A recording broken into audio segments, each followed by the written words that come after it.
Okay, so I just finished doing the Helion salvo. We're going to take that off. Welcome to another episode of How to Gold.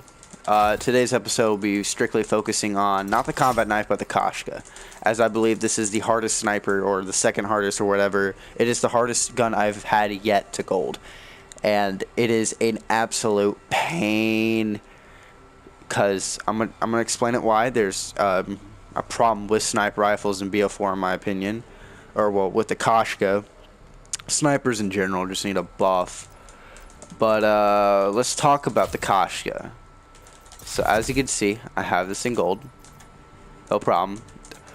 It took me around 4 days to gold this thing. And like I said in my last video, I'm an average player. So this is an average player speaking to an average player on how to gold this thing. Especially for those Christmas noobs, you are going to enjoy this video, I promise. So golding the koshka golding a sniper rifle has never been harder for me. It really hasn't. I golded the Locust back in BO3. I've golded a lot of the snipers in BO2. I mean, that's really it. But seriously, I feel like I have enough experience to say that this sniper rifle outright sucks. And it's not because of the fact that it's worse than most of the sniper rifles like the Locust and the Ballista. It's just the health has been increased to 150, and it makes this archetype of sniper very bad. Why do I say this? So, this archetype of sniper rifle is supposed to be somewhat fast, but still good damage, like the Ballista. And the Ballista was a lot more forgiving to, quick scope, and the Locust as well. They were genuinely fast. But, big but, since it has been increased to 150 health, this sniper rifle is less forgiving, and its cockback or bolt back speed just isn't enough to pull out a follow-up shot to tag an enemy. The one-shot kills are an absolute pain. You unlock high caliber at such a late level, and all the other attachments, in my opinion, just don't fit the gun besides high cal. So, what I recommend for attachments: quick draw, laser sight, and high caliber. These are going to be the three attachments that are going to save your butt.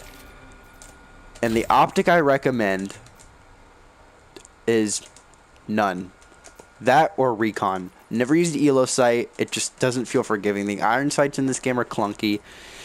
And the NVIR is, I mean, if you want to use that, you can use that. We're going to talk about the 101 shot kill medals first. Like I said, you unlock high caliber at such a late level, so you really need to aim high, as this weapon is only a one-shot kill to the head or chest, nothing else. High caliber will help with the forgiveness level, increase damage from the stomach up. It is nice. It does turn it into a one-shot. But one thing that, once again, another reason why the koshka is out of place in this game is because you can't one-shot people in the stomach with body armor. You can't one-shot people in the chest with body armor. Crash, with his 50 extra health, TAC 5 boost, you cannot one-shot people on it. And this thing is hit marker city. Right? This is coming from a guy who's been using an outlaw. And I've been having fun with this thing like crazy. One-shot kills out of the butt. I've never had such an easy time with a sniper rifle, but we'll explain that later. The koshka, in my opinion, doesn't have a good scope. It also just doesn't feel good. Like when I first played with it, I was like, okay, I can get into this. But no, don't say that. You're just gonna jinx yourself. So, koshka. Gold tips, 101 shot kill medals. You will eventually get this done. It is not that hard. Trust me, it isn't. But it is a hit marker city, but eventually you will get through it. That is how they all work. These medals. The easiest, of course, are Mother of Pearl and Purple Hex. 50 kills with no attachments, 50 kills with an optic and attachments. What optic do I recommend? As much as with what I said earlier, I do recommend the elo sight, as it's very forgiving up close. The attachments I prefer are going to be quick draw, laser sight 2, high caliber, and fast mags. If you don't feel like it, you could take off laser sight 2 for stock or FMJ. Either one, it works. Those are the 2 camos. The perk setup I recommend is Tac Mask, Engineer. The perk I recommend is Lightweight, along with either Cold-Blooded or Dexterity. Perk 3, I recommend Tracker and Dead Silence, as they pretty much go hand in hand in a good synergy way. And the gear I recommend is Stim Shot. Other than that, the other camos, I like the other camos. We have Penthouse, double kills. This was the hardest one for getting double kills, but I'm pretty sure that'll change when I start doing the Outlaw, because I don't know, I just don't find myself getting a lot of double kills with it. With the Paladin, I found myself getting a lot of collaterals, which is why I had an easier time getting a double kill. But I got this while trying to earn long shots in Spectrum. Long shots, I found a nice cheese for it. Icebreaker, which is a map, there's a spawn, and to the right of that spawn is a giant pool or water area.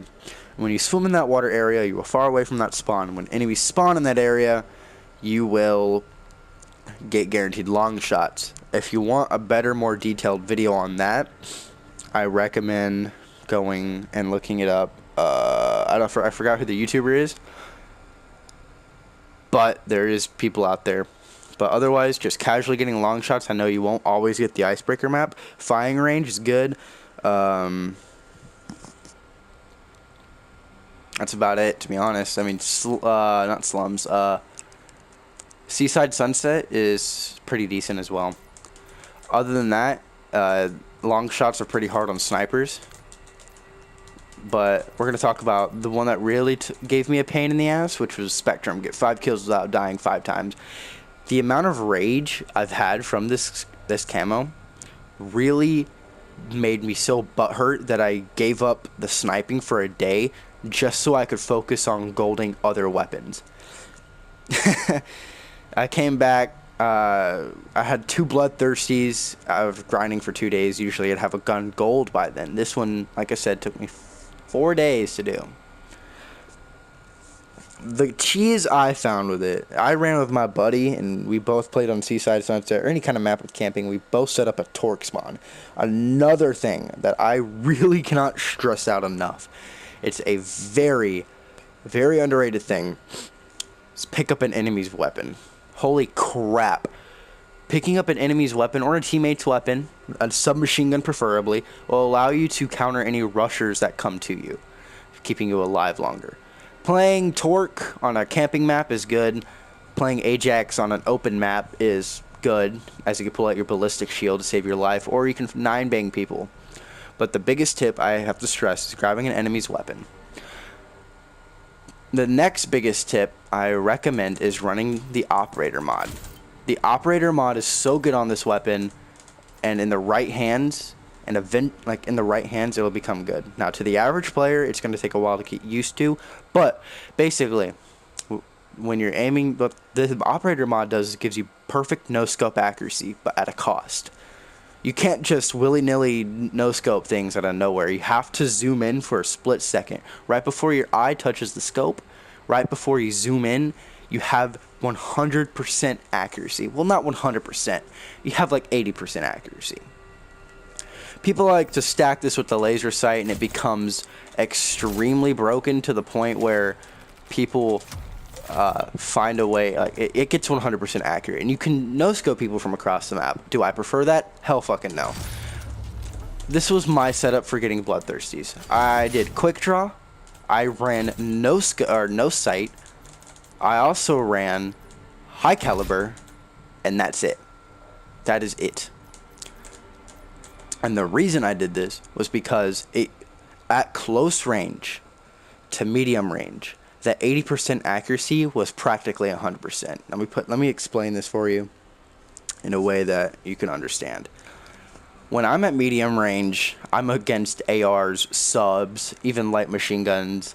I'm against most weapons out there. When I'm getting flinched and my laser sight is helping it go to 100%, that might be a good thing, But it really is a bad thing, because if you miss the hitbox by an inch, you are screwed. Now, when you widen that crosshair, what it does is it adds a level of forgiveness. At close to medium range, you'll practically never miss, and that's where you're gonna be most of the time. When I found out, why should I have 100% accuracy at long range when I can just scope in and hard scope them? And then at medium to close range, I can use my operator mod. That's the best thing that I can provide. There's other YouTube videos out there explaining it a lot better than me. This one is just tips and tricks.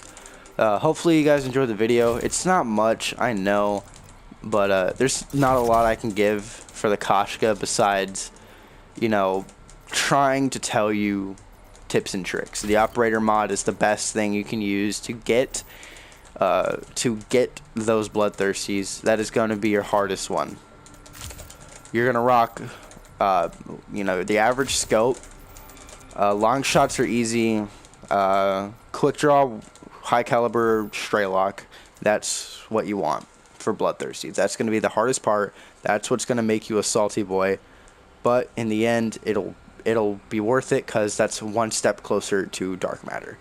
Hopefully you enjoyed the video. Please do a like, possibly subscribe. It would make my day. Peace out.